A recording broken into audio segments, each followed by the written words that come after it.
is, when you look at sprint car racing today, by the way, do you still go get the itch to run off to Bloomington and just hang out for the night? Do you still do that or do you No, stay I away? get the itch, but I don't go. You don't go. Because I'm afraid the itch won't leave. I see. No, that's interesting. You're scared you'll get hooked again? No doubt. Yeah. Is that really why you don't go? Yeah. It just, You're afraid it's going to pull you in? well, it's just a different time, different whatever. If you got into sprint car racing now and be successful, you'd have to get you'd have to have a good driver, and a good driver is already occupied. So Sure. if you went out there and tried to race the World of Outlaw or race the good paying races, you'd get a rude awakening. And it's just like if AJ Point can't drive it, you better but not go. Right. I get His it. day. Sure. But I mean, if you did go to Bloomington some night and got somehow hooked again, which I get the feeling would be easy to do, what would be wrong with that? You just don't have There's the... nothing wrong with it, Right. but well, my age Sure. is How old are you? 83. 83. You look good. Well, thank you. You look good. You just can't. How would you put that? Things have changed. Sure. Absolutely. And the money. Yeah, well, you could survive if you got a little help, but nowadays, they're like the old saying, they're different between burlap and silk. If you ain't got that silk driver, you're not going to be up front. Yeah, I mean, you just And can't to pull train a newcomer, unless you find somebody that God give him the talent, Steve Kinser, which you so just, to speak. you can't just go pull a Steve Kinser off the shelf. Oh, they would love to. I bet they would. That'd be a, yeah. He really is amazing. He's always been fascinating to me, the numbers he put up, mostly in your stuff, but he really was incredible in his day. Well, for instance, our club was running the Bloomington racetrack. Okay. Steve ran a USAC race running for Bob Thompson at Winchester. They get to Bloomington, qualifying's done over, and Cecil Beavers was there, which Cecil was great in his own day. God, Steve Kinser raced against Cecil Beavers? Oh yeah. That's connecting a couple of eras together. Wasn't it? Wow. But anyway, Cecil didn't bring his car that night, and he come over and asked the club, well, if I go home and get my car, would you let Steve start on the rear of this 50, I think it was a 50 lapper. Well, we went around and talked to the club. Oh yeah, no problem. Well, he gets a car, and in 30 laps, Steve Kinser's leading that race and about lapped the whole damn field. That's what I'm talking And he's about. only, what would he be, 20? Wow. I guess right at 20. That's what I'm talking about. Where are you going to find another one? I don't know that you ever will. I mean, I don't think so. the mold is busted up on that one. I mean, it's just incredible. I want to interview him so bad, but I can't seem to get to him. I don't know. I'd say with Steve's success that he is, it just an interview would be, I don't know. It'd be tough to get him to make some answers to some questions you would like to answer. I'll get him to open up. I guarantee it. If I could just sit him down, I'll get him comfortable. Well, But give him $50,000. is that what I was hoping for? 48.5, but Well, you might okay. try. All right. Well, how about today? Sprint car racing today. What is it doing wrong? Is it cost? Well, yeah. The only ones that are, I think they have basically 12, 14 actual travelers with the World of Outlaw. I could be wrong in that number, but it's close. Somewhere in there. Okay. They depend on the local racer coming out and filling the field. Okay, the reason they can't get a full field to travel is because of the cost.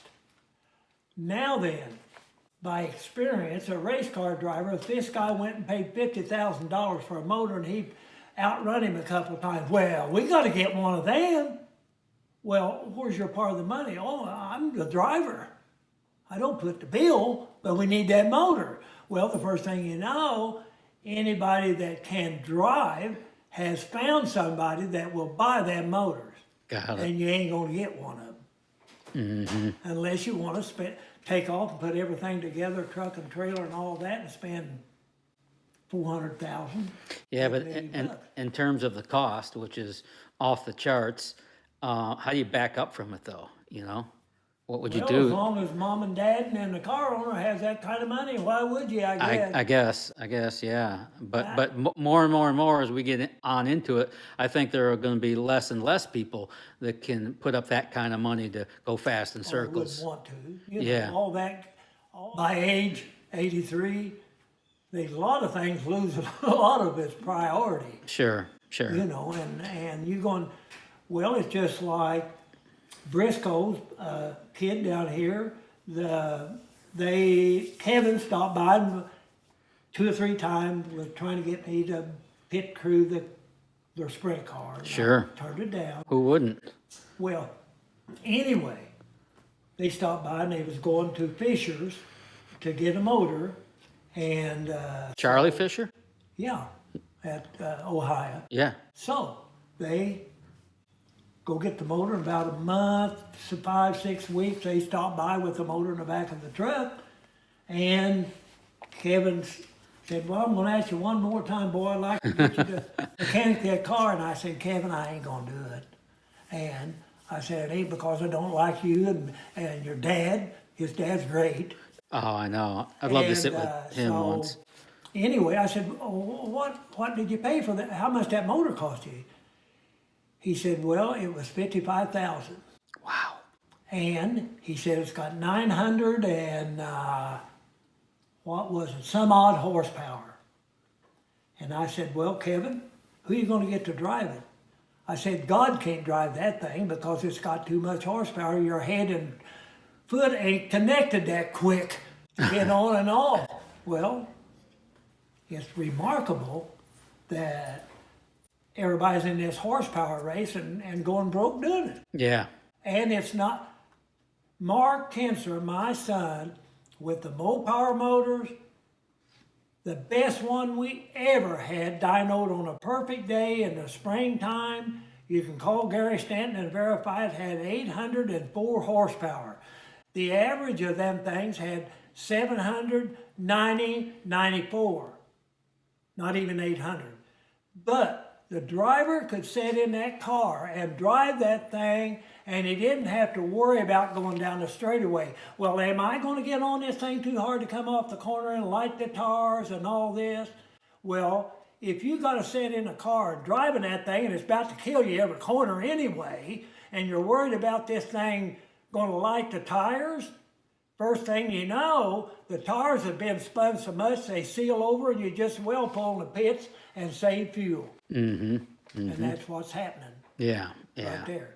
And Mark holds, Jesus Christ, he set a track record on the mile, 152 mile an hour. I think Jeff Swindell broke it with an 800 horsepower motor. He held a track record at Williams Grove, Eldora, Lincoln, Nebraska, all the big tracks there again. And then the people I talk to that's running the World of Outlaw, they say the tires have changed so bad you can't, they won't get traction. Well, if they don't get traction, what the hell you need with 950 horse? Yeah. Talk about lighting them up all the way around. Yeah. That's a good question. Is there anything that sprint car racing today is doing well, doing right? Well, you know, they've done good in the safety feature of the seat. Sure. In the car. Well, for instance, when Dick Gaines and Bob Kinser and Calvin Gilstrap and all them drove my car, all they had was a Snoopy helmet like and a set of goggles you buy over here at the dime store. Right. And a little leather belt around hook to the roll cage and come this way. How they didn't fall out of the seat everywhere. Now the drivers are tucked in so tight with a form-fitted seat. If he They've can got do this, he can drive. that's all he's got. He's got a headrest to put his head against. He can't really fall out of the seat, but they certainly could back in your era. I don't know how they lasted. Well, Jackson, Richard Jackson's brother, Don Jackson, got killed on the DuQuoin's Mile. He got into the fence and the car rolled over and it threw him out of it. That doesn't happen now. No. You're not going to get tossed. Out of it. Yeah, you can still skin your ass in a sprint car, but you're not going to get tossed out of the You're seat. going to have your kneecaps beat up and your nose mashed and black eyes from force and all that, but you're going to stay attached. Modern sprint cars today, I mean, they're awesome. There's no way around it. But, you know, they got the big scoop hoods and all the extra body panels. You can't really see the driver anymore. They almost look like radical carts to me anymore. They don't look like sprint cars anymore. I miss the hoods, the round hoods and the chrome grills and that look. How a sprint car used to look, you know. They still have the same tail tank. Like the Studebaker. Yeah, exactly. It still looks good. It still looks good. I miss that old Oh, 1960 Sprinter, you know. Oh, yeah. I mean, the tail pieces are similar, but even the tail pieces today are covered up with body panels, and Yeah. I don't know. It's just it's changed so much, but Evolution, evolution. Yeah. I guess. Do you think racing is going to survive? Well, I can tell you one thing. My personal opinion of our White House, if stuff don't get changed a little bit up there, it's got completely, I don't know how to put it, ironic, stupid, or it's got to be, well, me and my wife, we don't even watch the news anymore. It upsets us so bad, we don't sleep during the night, and we just watch Gunsmoke or one good old movie that the good guy wins. The Rifleman. Or a Rifleman or a Wagon Train or something like that. But no more world news because it upsets you. Oh, upset? It's a bunch of BS. The only thing that really ticks me off, I'm 83 years old and I've seen our country go to hell in a year. And I may not live long enough to see it get adjusted back. That would really tick me off. Well, a while, if we can win the midterm election and stop some of this, well, you can stop stuff going, it's got to go through the House before it can get to the Senate. So if it don't go through the House, it's dead. Maybe we can stop some of this because they've tried everything in the world to get rid of Donald Trump. Pieced him twice. Thumped that man every day for 4 years, and he done everything that America needed to be done. And all the billionaires, are 271 of them in the world, and every one of them wants a one world economy because the money flows to them.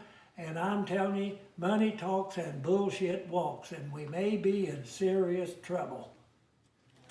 Do you ever get together with Steve Kinser today? I mean, do you guys ever have dinner, hang out, anything at all? I mean, not much? Not much. No. Whenever he happened to drive by. Does he ever stop in? Yeah, occasionally. Yeah? I think he's occupied with that boy, trying to get him going. Sure. Now this is 1978. That's the first night that Steve drove the car at Paragon. That's Steve, that's Bob. Yeah. That's me down there working on the goddamn piece of shit. That's his first night in your car at Paragon, Indiana. Yeah. Wow. Smoke there. There's some history. His dad in the shot, you're down working on the car. That's a cool shot. Well, he said, I can't believe how smooth that motor is. Well, I had a 400 cubic inch small block in it, and Moldex made me a crank. I had them make a crank, and the goddamn crank must weigh 60 pounds. Of course, it made the engine not quick. You know what I mean? Mm-hmm. He said that thing sure is smooth. Did he run well that night? Oh, you won the race. He won the race? Oh, hell Are you kidding me? No. The first time he ever drove for Karl Kinser, Yeah. and it was at Paragon, Yeah. and he won the race. Smoked them. Smoked him. Wow. Yeah. That's amazing. I mean, you talk about a precursor to things to come. I mean, my God. We, Paul Elrod helped me a lot of years, about all the years that I out on the road to racing. And come time to go to Florida, and I was building the cars, and I didn't have a car done. And I told Paul, I said, well, when you get down there, I said, Dick had an accident and got hurt, and he wasn't able to drive. So I told Paul, I said, he was a friend of Dick's for years. I said, well, see who looks good down there. And I said, we're going to need a driver. Of course, the World of Outlaws hadn't even started. Right. This would have been A year or 78, two before. 77, 78, Yeah, somewhere all in been there. And Elrod got back and he said, well, the only two guys I'd concede down there that might be worth a shit would be Danny Smith or Steve Kinser. So we hired Steve. He was, Well, you knew Steve, didn't you? I mean, you're Oh, yeah. somehow related somewhere. yeah, You second guys don't cousin. even know how you're related, do you? oh, there's so damn many Kinsers. When did you, Carl, first realize that Steve Kinser was exceptionally skilled in the chair? When did that first dawn on you? Was it that Well, first win at Paragon? No, I seen, well, like he run that race from the rear at Bloomington and won it. Right. That's for Paragon. Sure. And him and, well, Terry Cummings, I think I told you this story once. All of the Go-karts. guys around here, the go-kart Yeah. thing, Yep. well, 2 or 3 other ones around here, they all had these go-karts. And they're in a big kizzy over each other. Well, I can outrun them, you know. Well, bullshit. Well, whatever transpired. So Randy and Steve had this old go-kart. Now this is before, and they had an old sprint car, which probably wouldn't even get out of hot laps, break down. Because, well, Steve wouldn't work on it. If he did, he'd get it backwards. So they got this go-kart race, and Terry Cummings was leading the race, and he said, I'm out there leading the race about half over, and he said, boy, so my cart's running good today, and I'm feeling good, and then he said, today is my day. He said, they ain't gonna outrun me now. So, well, you got Cecil Beavers and Jess Kinder and Steve Kinser and all them behind you. Well, he said, about 4 or 5 more laps, he said, here comes Steve Kinser around me on the outside. The wheels are wobbling and the engine is smoking, and he said, I couldn't even see him when the race is over. He said, I'm telling you, that's how good that guy is. Is that when it began to dawn on you? Well, From a go-kart? well, Terry Cummings is pretty respectable. If he Sure. says he's that good, he's that good. Yeah, you got to listen. Yeah. Yeah. Well, he's out running Cecil Beavers and Jess Kinder and all the hot dog sprint car drivers Yeah. in an old go-kart that shouldn't even be in the feature. Yeah, I could never understand what Steve Kinser's secret was. Again, we know he drove for you the best stuff, but beyond being in the best equipment, you still got to wheel the thing. You got to suck it up. Yeah, you got to put it out there. Yeah. And he just had a remarkable sense of speed. And he could fit the thing. If he had an inch on this side and an inch on the other, he could make it work Yeah. without running the guy over. Yeah, Steve had made, he made mistakes too. He's crashed times when it was absolutely mind-boggling, senseless, but Those are few and far between. yeah. Yeah. Kyle Larson's that guy's name that's winning all the races now. Sure. He's won Knoxville National. He's won the midget race at The BC 39 at Indy. and all that. Yeah, And just a young guy. And they interviewed Tony Stewart. Tony Stewart. Yep. They interviewed him, and a guy that watched the interview said they asked him about Larson. And he said, well, I can tell you one thing. I ran pretty good. He said, I won all 3 of them championships with USAC that year. Yeah, Ran Stewart pretty did. good. He said, I thought I did respectably good. He said, this guy can run a circle around me. He said he is absolutely unbelievable. We've noticed. And It doesn't matter what he's in either. yeah, he said he can jump into anything. He don't have to have a lap or two or a week's practice. Yeah, is Kyle Larson the best driver in America today? Well, there ain't no doubt. That's what I'm thinking. There ain't no doubt. Yeah. By far. Talk Well, about his that's stock just up. like he was probably going to win that road course race at Indy Mm-hmm. if he hadn't got boxed out of the corner. Yeah, yeah. But nobody's on the level that Kyle Larson is. I don't care who. No, he's one of them guys. I mean, not he like wa- that fellow we've been talking about. He's, Yeah, when he came along, he just he won the Unbelievable. Chili Bowl too. yeah. I mean, he came to Brownstown, the big stock car race. Mm-hmm. Pulls in there. Never been Brownstown. Fast time, won the trophy dash, the heat race, and the feature. yep. That's the same guy. I mean, He's amazing. I'd probably go back race if I could get him. Okay, I'll see what I can do for you. Get you two at Bloomington on the same Friday night. I think we might be able to do some business. Yeah.